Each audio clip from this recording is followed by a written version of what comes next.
Hello students, today we have learned next chapter, light and the formation of shadow. Light means Prakash and the formation म्हणजे निर्मिती किंवा निर्माण करणे, तयार करणे of shadow म्हणजे सावली किंवा छाया.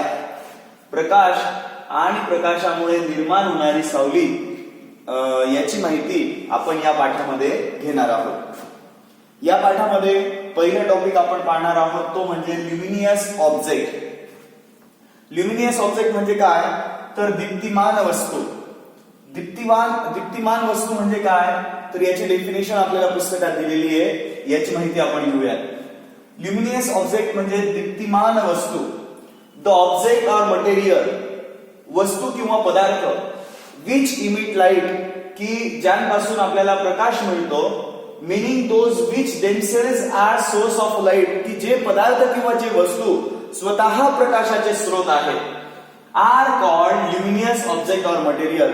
अशा पदार्थांना किंवा वस्तूंना ल्युमिनियस ऑब्जेक्ट म्हणजे जे स्वतः प्रकाशाचे स्रोत आहेत अशा ऑब्जेक्टला और मटेरियलला ल्युमिनियस ऑब्जेक्ट और मटेरियल्स असे म्हणतात. याचं एक्झाम्पल आहे मुलांनो. ल्युमिनियस ऑब्जेक्ट कोणकोणते? ज्यांना स्वतःचा प्रकाश आहे त्यांना ल्युमिनियस ऑब्जेक्ट असे म्हणतात. मग ल्युमिनियस ऑब्जेक्ट कोणकोणते? फॉर एक्झाम्पल सन म्हणजे सूर्य, द स्टार्स म्हणजे तारे, फायरफ्लाईज म्हणजे काजवे, जे रात्रीच्या वेळेला जे चमचमणारे किडे असतात त्यांना फायरफ्लाईज म्हणतात, काजवे. या सगळ्यांना स्वतःचा प्रकाश असतो. Those which themselves are source of light, ते स्वतः प्रकाशाचे स्रोत आहेत. Therefore they are called luminous object or material. त्यामुळे त्यांना दीप्तिमान वस्तू किंवा पदार्थ असे म्हणतात. सेकंड टॉपिक आपण पाहणार आहोत तो म्हणजे दीप्तिहीन वस्तू. याच्या अगदी विरुद्ध. दीप्तिहीन वस्तू म्हणजे काय? ज्यांना स्वतःचा प्रकाश आहे त्यांना दीप्तिमान वस्तू असे म्हणतात, आणि ज्यांना स्वतःचा प्रकाश नाही त्यांना दीप्तिहीन वस्तू असे म्हणतात. The object or materials that are not source of light themselves, जे पदार्थ किंवा जे वस्तू यांना स्वतःचा प्रकाश नसतो, they are called non luminous object. त्यांना दीप्तिहीन वस्तू किंवा दीप्तिहीन पदार्थ असे म्हणतात. नेक्स्ट आपण पाहणार आहोत आता हे जे प्रकाशाचे स्रोत पाहिले आपण, की ज्यांना स्वतःचा प्रकाश असतो त्यांना दीप्तिमान वस्तू म्हणजे ल्युमिनियस ऑब्जेक्ट म्हणतात. ज्यांना स्वतःचा प्रकाश नाही त्यांना दीप्तिहीन वस्तू असे म्हणतात. आता आपण ल्युमिनियस ऑब्जेक्ट अभ्यासल्यानंतर ल्युमिनियस ऑब्जेक्टचे 2 टाईप मध्ये कन्व्हर्जन करणार आहोत. 2 याच्यामध्ये त्याचं वर्गीकरण करणार आहोत. तर ते 2 टाइप्स आहे. फर्स्ट आहे artificial source of light and second आहे नॅचरल सोर्स ऑफ लाईट. आता आर्टिफिशियल सोर्स ऑफ लाईट म्हणजे काय? सम मॅनमेड ऑब्जेक्ट्स इमिट लाईट. काही मानवनिर्मित पदार्थ असतात की ते मानवाने तयार केलेले पदार्थ. सम मॅनमेड मानवनिर्मित ऑब्जेक्ट म्हणजे वस्तू, इमिट लाईट. काही मानवनिर्मित पदार्थ प्रकाश निर्माण करतात. These are called artificial source of light. यांना प्रकाशाचे कृत्रिम स्रोत असे म्हणतात. याचं एक्झाम्पल पाहूया मुलांना आपण. हे आर्टिफिशियल सोर्स ऑफ लाईट कोणते? तर लँटर्न म्हणजे विजेरी, द फ्लेम ऑफ कॅन्डल मेणबत्तीची ज्योत, अँड इलेक्ट्रिक बल्ब आपल्या घरामध्ये असणारे विजेचे दिवे, ट्यूबलाईट, हे सगळे आर्टिफिशियल सोर्स ऑफ लाईट आहेत. हे सर्व मानवाने निर्माण केलेले आहेत, म्हणून यांना आर्टिफिशियल सोर्स ऑफ लाईट असे म्हणतात. दुसरा याचा प्रकार आहे मुलांना तो म्हणजे नॅचरल सोर्स ऑफ लाईट. म्हणजे ज्या नैसर्गिक पदार्थांपासून, ज्या नॅचरल सोर्स पासून सम natural substances or some natural objects emit light themselves. काही नैसर्गिक वस्तू स्वतः प्रकाश देतात. They are called natural source of light. त्यांना नैसर्गिक प्रकाशाचे स्रोत असे म्हणतात. याचे एक्झाम्पल आहे सन, स्टार्स, फायरफ्लाईज एक्सेट्रा. हे प्रकाशाचे नैसर्गिक स्रोत आहेत मुलांना.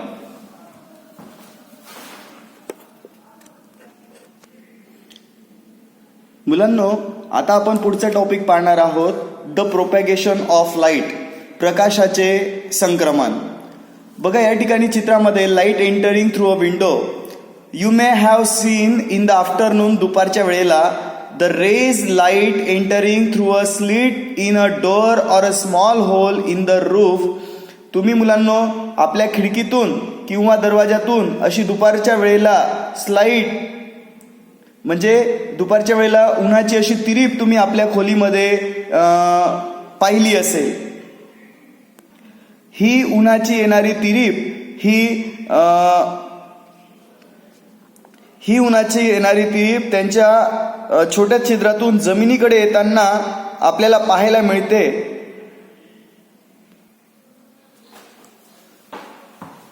ज्या वेळेला ती light entering through a window मधून खिडकीमधून येणारा प्रकाश जेव्हा जमिनीवर पडतो त्यावेळेला due to the dust particle म्हणजे धुळीचे कण, the path of the light becomes visible. Path म्हणजे मार्ग. The path of the light जो प्रकाशाचा मार्ग जो आहे मुलांनो, बिकम म्हणजे होणे, व्हिजिबल म्हणजे दृश्यमान. जेव्हा खिडकीच्या फटीतून हे प्रकाशाचे किरण जमिनीवर पडतात त्यावेळेला या प्रकाशात आपल्याला डस्ट पार्टिकल जे असतात ते डस्ट पार्टिकल्स आपल्याला मुवमेंट करताना, हालचाल करताना आपल्याला पाहायला मिळतात. आणि या डस्ट पार्टिकल्स मुळे path of light becomes visible. या डस्ट पार्टिकल मुळे आपल्याला प्रकाशाचा मार्ग पाहता येतो. and we can see आणि आपण पाहू शकतो that the path of light rays is along a straight line. आणि हा जो प्रकाशाचा मार्ग आहे तो प्रकाशाचा मार्ग कसा आहे मुलांनो, स्ट्रेट लाईन, एका सरळ रेषेमध्ये आहे. हे आपण अजून काही प्रयोगाच्या माध्यमातून अभ्यासणार आहोत. आपल्याला पेज नंबर 97 वर काही ऍक्टिव्हिटी दिल्या, 97 आणि 98 वर. त्या ऍक्टिव्हिटीच्या माध्यमातून आपण तो प्रयोग करून पाहणार आहोत आणि त्या प्रयोगाच्या मदतीने प्रकाश एका सरळ रेषेत कसा जातो याची माहिती आता आपण अभ्यासणार आहोत. हा प्रयोग तुम्ही स्वतः करून पाहायचा आहे मुलांनो. पेज नंबर 97 वर आपल्याला दिल्याप्रमाणे आपण या ठिकाणी प्रयोगाचे साहित्य घेतले आहे. त्यामध्ये आपण टेक 3 कार्डबोर्ड्स म्हणजे तुम्ही 3 पुठ्ठे घ्यायचे आहेत. And make a small hole in the centre of each cardboard using a thick needle. आणि सुईचा वापर करून आपण तिन्ही कार्डबोर्डच्या म्हणजे तीनही पुठ्ठ्यांच्या मध्यभागी आपण एक होल करायचंय, छिद्र करायचंय. अरेंज द कार्डबोर्ड्स इन अ सच अ वे. त्या कार्डबोर्डची रचना अशा प्रकारे करायची आहे मुलांनो that the 3 holes are in the same line.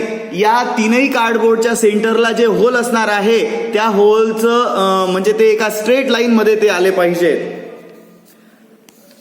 And burning candle on one side of the cardboards. आणि त्या पुठ्ठ्यांच्या एका बाजूला पेटती मेणबत्ती आपण ठेवायची आहे.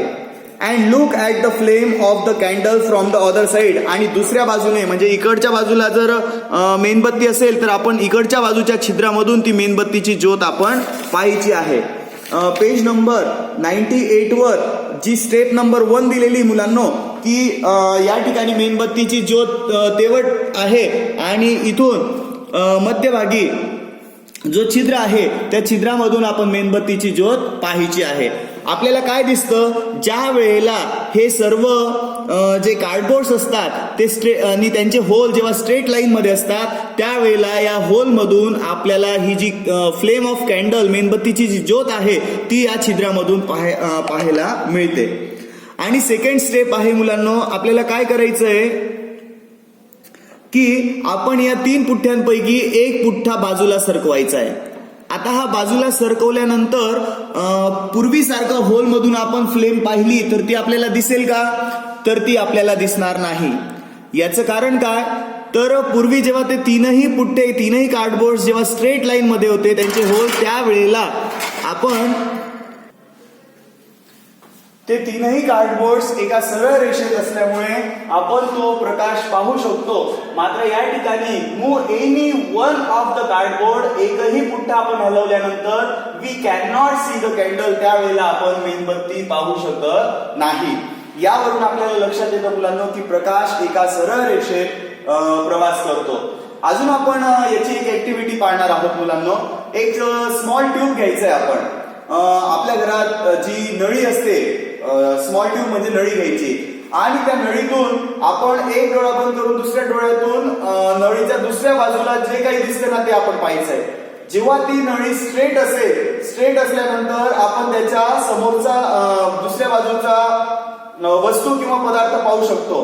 पण जेव्हा ती ट्यूब आपण बेंड केली तर समोरचा पदार्थ आपण पाहू शकत नाही. बघा मुलांनो, जेव्हा ती ट्यूब स्ट्रेट असते, we can see the candle. त्यावेळेला आपण मेणबत्ती असेल किंवा दुसऱ्या बाजूला एखादी ऑब्जेक्ट असेल ती आपण सहजपणे पाहू शकतो. पण जर ती ट्यूब जर बेंड झाली तर अपोजिट साइडला असणारी कॅन्डल असेल किंवा ऑब्जेक्ट असेल, we can not see the candle or object. ती वस्तू किंवा ती मेणबत्तीची ज्योत आपण पाहू शकत नाही. यावरून आपल्याला काय लक्षात येतं? Light travels in a straight line. Light म्हणजे प्रकाश. जो प्रकाश असतो travels in a straight line, तो नेहमी ट्रॅव्हल म्हणजे प्रवास करणे, स्ट्रेट लाईन म्हणजे सरळ रेषेमध्ये. प्रकाश नेहमी सरळ रेषेत प्रवास करतो. This is called the linear propagation of light. यालाच प्रकाशाचं लिनियर म्हणजे रेषीय. प्रकाश नेहमी एका सरळ रेषेत प्रवास करतो.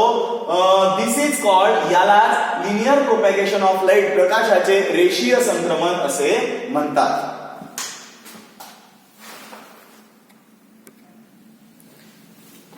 मुलांनो, आता आपला पुढचा टॉपिक आहे तो म्हणजे reflection of light. Reflection of light म्हणजे प्रकाशाचे परावर्तन.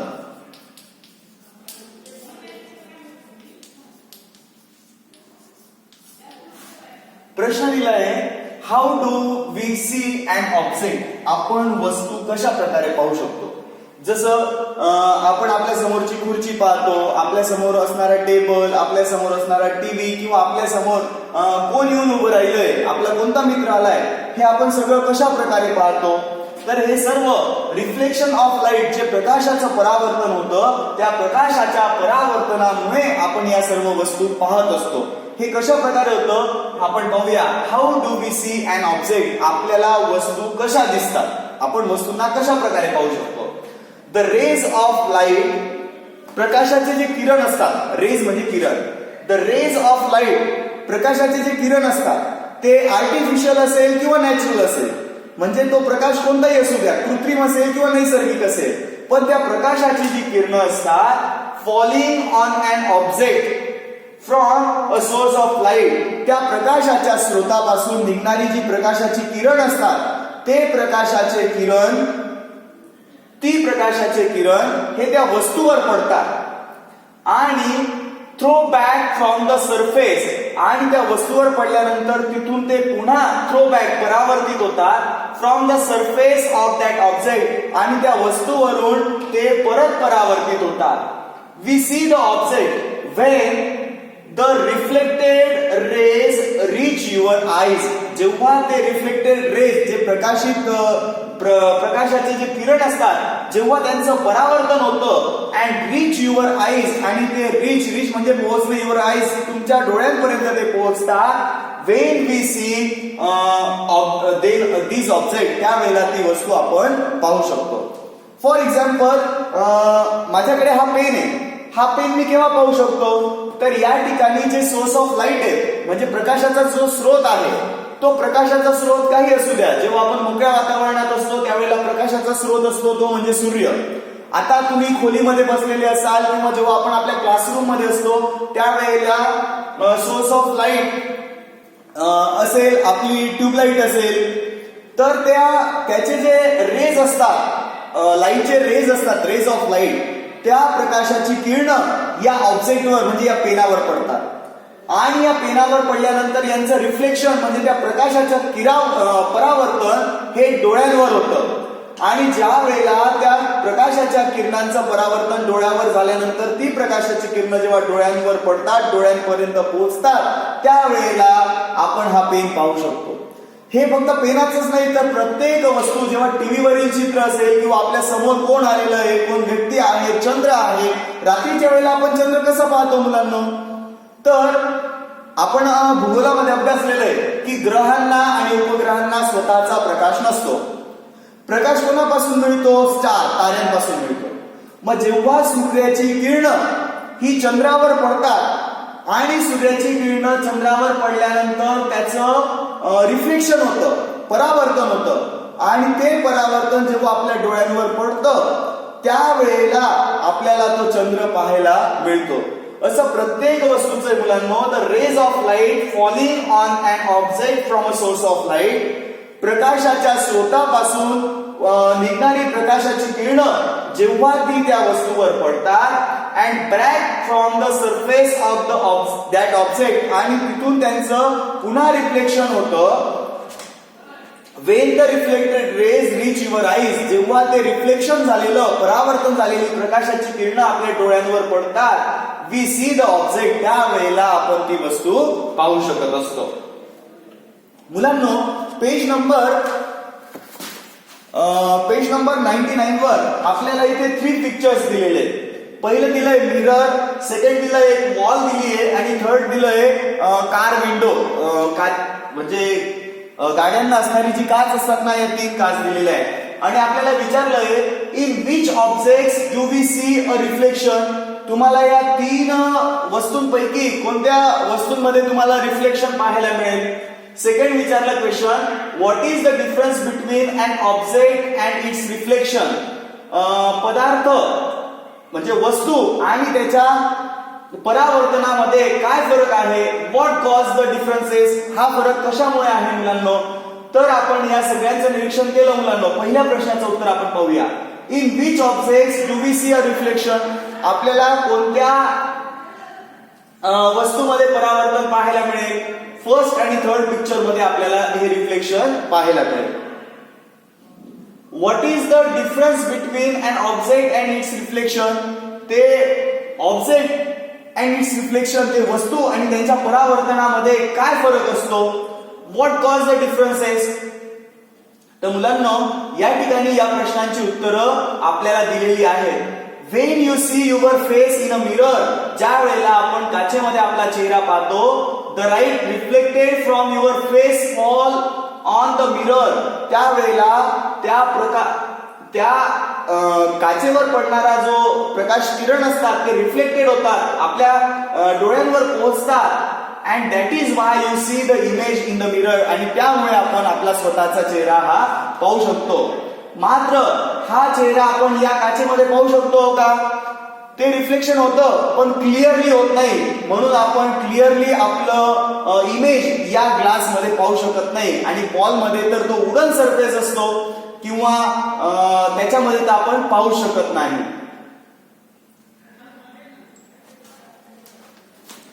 आता आपण आपला पुढचा टॉपिक पाहणार आहोत मुलांनो, तो म्हणजे image in a plane mirror. Image म्हणजे प्रतिमा. आपण काचमध्ये, आरशामध्ये आपली प्रतिमा पाहतो, आपलं पिक्चर पाहतो, पण आपण कधी लक्षपूर्वक पाहिलं नाही. आज आपण आपल्या घरातील कपाटाच्या किंवा आरशाच्या समोर जी मोठी काच असेल त्या मोठ्या आरशासमोर उभं राहून आपण आपली प्रतिमा पाहायची आहे. इमेज म्हणजे प्रतिमा इन अ प्लेन मिरर. सपाट जो आरसा असतो त्या सपाट आरशामधील प्रतिमा आज आपण पाहणार आहोत. त्या सपाट आरशामध्ये प्रतिमा पाहिल्यानंतर तुम्ही या 3 गोष्टी पाहायच्या आहेत की जेव्हा आरशासमोर एखादी वस्तू आपण धरतो, the size of the image is the same as that of the object. तुम्ही त्या प्लेन मिरर समोर जर प्लेन तुम्ही पकडला तर तुम्हाला त्या आरशामध्ये दिसणारी जी इमेज असेल ती पण तेवढ्याच साईजची, तेवढ्याच आकाराची आपल्याला पाहायला मिळते. Second thing, the image is as far behind the mirror as the object is in front of it. जेव्हा तुम्ही आरशासमोर उभे राहता, जर समजा हा आरसा आहे आणि या आरशापासून तुम्ही 1 हात लांब अंतरावर उभे असाल, त्यावेळेला आरशात पडणारी तुमची प्रतिमा पण 1 हात मागे असलेली तुम्हाला पाहायला मिळेल. तुम्ही आरशापासून 2 हात लांब अंतरावर उभे राहिलेत आणि तिथून तुम्ही आरशात तुमची प्रतिमा पाहिली तर आरशामध्ये ती प्रतिमा 2 हात मागे असलेली आपल्याला पाहायला मिळते. म्हणजे the image is as for behind. Behind म्हणजे मागे. The mirror as the object is in front of it. त्या आरशापासून जेवढ्या पुढे एखादी वस्तू असेल किंवा एखादी व्यक्ती असेल तेवढ्याच मागे त्याची प्रतिमा आपल्याला आरशात पाहायला मिळते. अँड थर्ड मुलांनो, हा प्रयोग तुम्ही करून बघा की the left and right sides of the original objects appear to be exchange म्हणजे बदल होतो इन द मिरर इमेज. जर तुम्ही आरशासमोर तुमचा डावा हात वर गेला तर आरशामध्ये तुम्हाला उजवा हात वर झालेला पाहायला मिळेल. तुम्ही आरशामध्ये उजव्या हातात पेन पकडलं तर आरशामध्ये तुम्हाला डाव्या हातात तो पेन पकडलेला पाहायला मिळेल. अजून याचं सोपं उदाहरण, आपण जर आपल्या आईला आरशासमोर उभं केलं तर आईच्या खांद्यावरचा डाव्या खांद्यावर असणारा पदर तो उजव्या खांद्यावर आपल्याला पाहायला मिळतो. म्हणजेच मुलांनो, the left and right sides of the original objects म्हणजे मूळच्या वस्तूचं जो लेफ्ट साइड आणि राईट साइड असते ती आपल्याला मिरर इमेज मध्ये म्हणजे आरशातील प्रतिमामध्ये ती एक्सचेंज झालेली बदललेली पाहायला मिळते. लेफ्ट साइड राईट झालेली आणि राईट साइड लेफ्ट झालेली आपल्याला पाहायला मिळते. Okay, thank you.